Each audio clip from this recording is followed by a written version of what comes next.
په ننګرهار کې د کاراوټولنیزو چارو وزارت او USAID په ګډه همکارۍ سره د 250 جنګ ځپلو کورنیو سره د اړتیا وړ خوراکي او غیر خوراکي توکو مرسته ترسره شوه. د ننګرهار د کاراوټولنیزو چارو د ریاست د چارواکو په وینا په دغه مرسته کې هرې کورنۍ ته 13 قلمه بیلابیل خوراکي او غیر خوراکي توکي ورکول کیږي.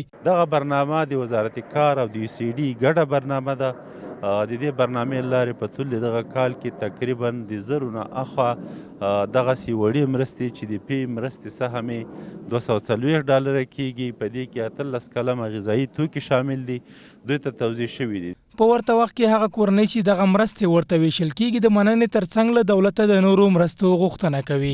کور آباد چې دومره دا یا لږ یا ډېر مقصد یو وخت پې باندې تېرېږي. د مرستې نه ډېر زیات خوشحاله دا خو یو اندازه به د روجې او څلیم چلوي. موږ غواړو چې نور موږ سره مرستې وشي، غریب یو.